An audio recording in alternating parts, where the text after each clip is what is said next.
లేకున్నా అది national interest. అది ఎందుకంటే అది కేంద్రం కూడా వాజ్పేయి గారి దగ్గర నుంచి నదుల అనుసంధానం ఏదైతే ఇంటర్లింక్ ఆఫ్ రివర్స్ ఏదైతే ఉందో ఆ స్ఫూర్తి అది. అంచేత దాన్ని కూడా అన్నింటినీ కూడా కూలంకషంగా చర్చించడం జరిగింది.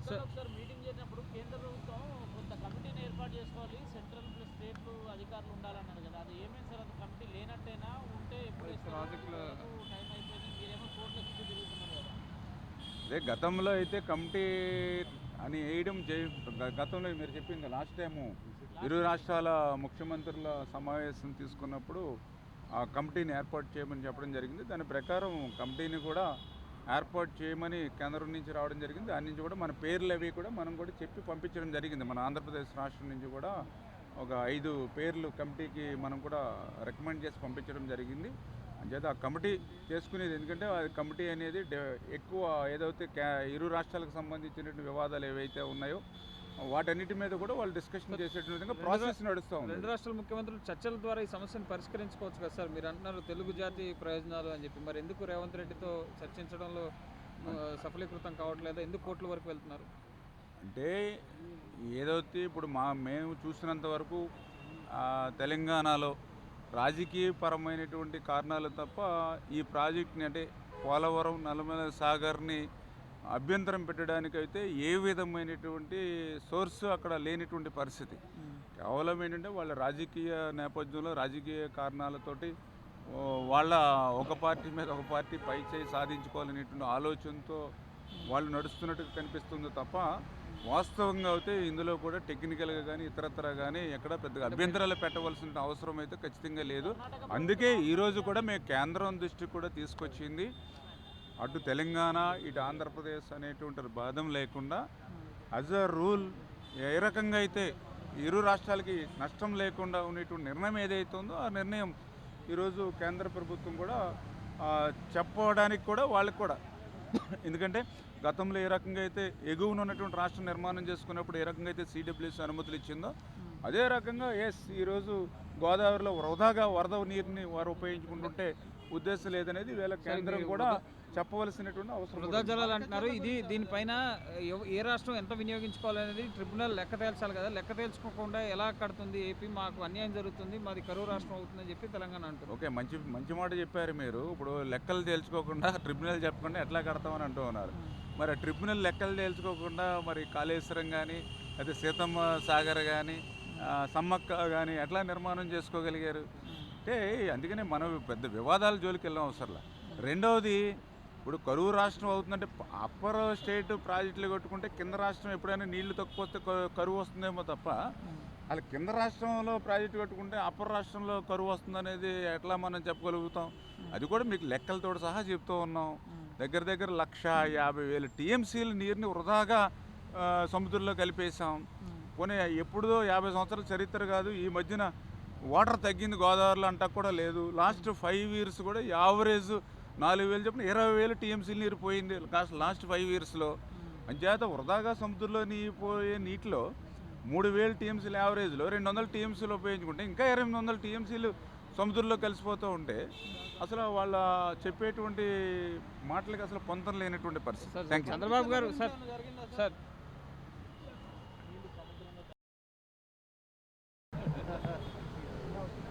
రండి సార్, అందరు తగ్గాల సార్. నమస్కారం సార్. సార్ ఎక్స్ట్రా బాగా सुरजीत भाई ओके पीछे पीछे मुकेश पीछे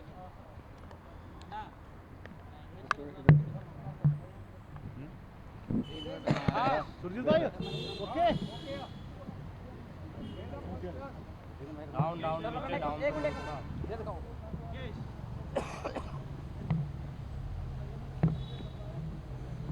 मुकेश सिनेमा యాడ్ వస్తుంది చూడు అట్లయితే डाउन माइक डाउन कर लो सर का फेस नहीं आ रहा।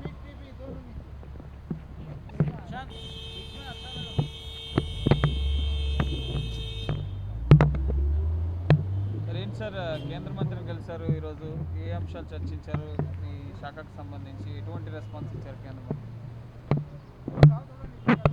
పత్రికేయ మిత్రులందరికీ కూడా నమస్కారాలు తెలియజేసుకుంటూ ఈరోజు గౌరవ ముఖ్యమంత్రి నారా చంద్రబాబు నాయుడు గారు, గౌరవ జలశక్తి కేంద్ర మంత్రివర్యులు పాటిల్ గారితో జరిగినటువంటి ఇరిగేషన్ సంబంధించినటువంటి సమావేశం మంచి సౌహృదమైనటువంటి వాతావరణంలో, ముఖ్యంగా ఆంధ్రప్రదేశ్ రాష్ట్రం ఆ రోజు 2014లో విభజన జరిగిన తర్వాత మరి యొక్క రాష్ట్ర అభివృద్ధికి సంబంధించి, ఇరిగేషన్కి సంబంధించి కేంద్రం పర్టికులర్గా పోలవరం ప్రాజెక్టుని జాతీయ ప్రాజెక్టుగా పూర్తి చేయడంలో మరి అందిస్తున్నటువంటి సాయంకి కృతజ్ఞతలు చెప్పడం జరిగింది. అదేవిధంగా ఆ పోలవరానికి సంబంధించి ఛత్తీస్గఢ్, ఒరిస్సా రాష్ట్రాల్లో ప్రజాభి సేకరణ జరగలేదు అని చెప్పి ఆ రోజు మరి 2011 సంవత్సరంలో స్టాప్ వర్క్ ఆర్డర్స్ ఏదైతే ఆ రోజు కేంద్రం ఇచ్చారో అది తాత్కాలికంగా ఎప్పటికప్పుడు పొడిగించుకుంటూ, అంటే రేపు 2026 నవంబర్ వరకు ఆ యొక్క స్టాప్ వర్క్ ఆర్డర్ మీద స్టే ఇవ్వడం జరుగుతుంది. దీన్ని శాశ్వతంగానే ఈ స్టాప్ వర్క్ ఆర్డర్ని మరి క్యాన్సిల్ చేయమని చెప్పేసి కూడా మరి కోరడం జరిగింది.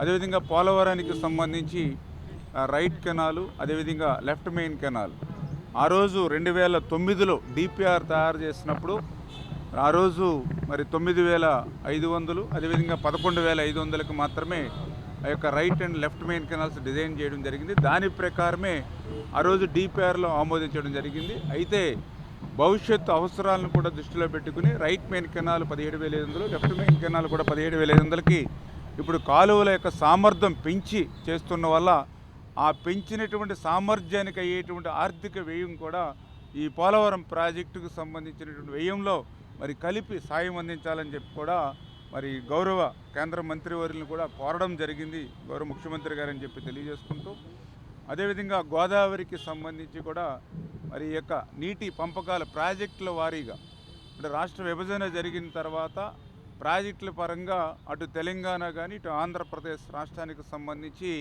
మరి యొక్క గోదావరి ట్రిబ్యునల్ని వేసుకుని తద్వారా ఆ యొక్క వాటాలను తీసుకోవాలని గతంలోనే మరి అపెక్స్ కౌన్సిల్ మీటింగ్లో కూడా అటు తెలంగాణ ఇటు ఆంధ్ర రాష్ట్ర ముఖ్యమంత్రులు నిర్ణయం తీసుకున్నారు. కాబట్టి ఆ నిర్ణయానికి అనుగుణంగా గోదావరి ట్రిబ్యునల్ను వెనువెంటనే నియమించి తద్వారా ఆ యొక్క ప్రాజెక్టుల వారీగా నీటి పంపకాలు గోదావరిపై చేయాలని చెప్పి కూడా కోరడం జరిగిందని చెప్పి తెలియజేసుకుంటూ, అదేవిధంగా వంశధార ట్రిబ్యునల్కి సంబంధించి మరి వెనువెంటనే దాన్ని కూడా అమలు చేసేటువంటి విధంగా, అంటే ఏదైతే 2021లోనే తీర్పు ఇచ్చినటువంటి నేపథ్యంలో ఆ వంశధార ట్రిబ్యునల్ యొక్క తీర్పును అమలు చేసినట్లయితే ఆ ఉత్తరాంధ్రకు సంబంధించి మరి నేరేడు బ్యారేజ్ ఇవి కూడా నిర్మాణం చేసుకోవడానికి అవకాశం ఉంటుంది. కాబట్టి ఆల్రెడీ తీర్పు ఇచ్చి ఉన్నారు కాబట్టి ఆ గెజిట్ నోటిఫికేషన్ కూడా ఇమ్మని చెప్పేసి కూడా కేంద్రాన్ని కోరడం జరిగింది. అదేవిధంగా కేంద్రం సంబంధించినటువంటి నిధులు, పర్టికులర్గా RRR ఇటువంటి కేంద్ర సంబంధించినటువంటి నిధులను కూడా త్వరితగతంగా ఆంధ్రప్రదేశ్ రాష్ట్రానికి విడుదల చేసేటువంటి విషయంలో కూడా కోరడం జరిగిందని చెప్పి తెలియజేసుకుంటూ, మరి అదేవిధంగా పోలవరం నల్లమల సాగర్కు సంబంధించినటువంటి ప్రతిపాదనలకు వెనువెంటనే మరి క్లియరెన్స్లు ఇచ్చేటువంటి విధంగా, ఫైనాన్షియల్కి కూడా ఇమీడియట్లీ మరి సాయం చేసేటువంటి విధంగా కూడా ముందుకెళ్ళాలని చెప్పి కూడా కోరడం జరిగింది. ఎందుకంటే ఈ పోలవరం నల్లమల సాగర్కు సంబంధించి చాలా క్లియర్గా ఏదైతే సముద్రంలోకి వృధాగా పోయేటువంటి నీటినే మనం ఉపయోగించుకుంటూ ఉన్నాం. ఆంధ్రప్రదేశ్ అనేది దిగువ రాష్ట్రం, అంచేత దిగువ రాష్ట్రంగా లోయర్ రిపేరింగ్ స్టేట్గా సహజ న్యాయ సూత్రం ప్రకారం కూడా ఆ వరద జలాల్ని ఉపయోగించుకునేటువంటి అవకాశం ఆంధ్రప్రదేశ్ రాష్ట్రానికి ఉంటుంది. ఆంధ్రప్రదేశ్ రాష్ట్రం ఆ వరద జలాన్ని ఉపయోగించుకోకపోతే అది బే ఆఫ్ బెంగాల్, బంగాళాఖాతంలో కలిసిపోయేటువంటి పరిస్థితి, ఉప్పు నీరులో కలిసిపోయేటువంటి పరిస్థితి. ప్రతి సంవత్సరం కూడా 3,000 టీఎంసీల నీరు గోదావరి వరద జలాలు సముద్రంలోకి కలిసిపోతూ ఉన్నటువంటి పరిస్థితి. లాస్ట్ 50 సంవత్సరాలు చూస్తే 1,53,989 టీఎంసీల నీరు ఇలా బంగాళాఖాతంలో కలిసిపోయినటువంటి పరిస్థితి. లాస్ట్ 10 ఇయర్స్ చూస్తే 34,500 టీఎంసీల నీరు బంగాళాఖాతంలో కలిసిపోయినటువంటి పరిస్థితి. అంటే యావరేజ్ 3,400. పోనీ లాస్ట్ 50 సంవత్సరాలు కాదు, లాస్ట్ 10 ఇయర్స్ కాదు, లాస్ట్ 5 ఇయర్స్ తీసుకుంటే ఈ అక్షరాల 20,300 టీఎంసీల నీరు గత 5 సంవత్సరాల్లో గోదావరి నుండి సముద్రంలో కలిసిపోయినటువంటి పరిస్థితి. అంటే యావరేజ్న ఈ 5 సంవత్సరాల్లో కూడా 4,064 టీఎంసీలు ప్రతి సంవత్సరం వృధాగా సముద్రంలో కలిసిపోతుంది. ఈ సంవత్సరం చూస్తే 4,600 టీఎంసీల నీరు బంగాళాఖాతంలో కలిసిపోతుంది.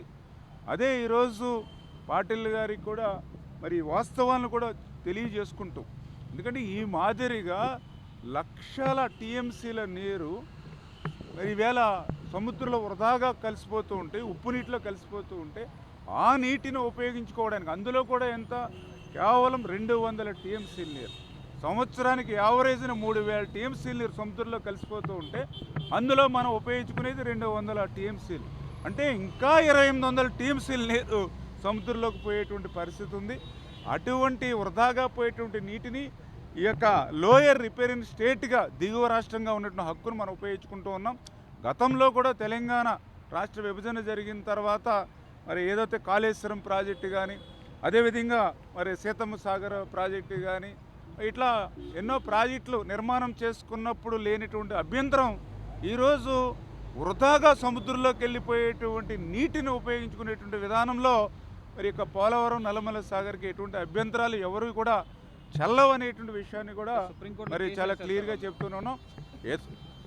ఏదైతే మరి ఈవేళ సుప్రీంకోర్టులో వాళ్ళు వేసినటువంటి పిటిషన్కి అనుగుణంగా ఈవేళ ఆంధ్రప్రదేశ్ రాష్ట్రం కూడా కేవీఎట్ కూడా మేము కూడా వేయడం జరిగింది.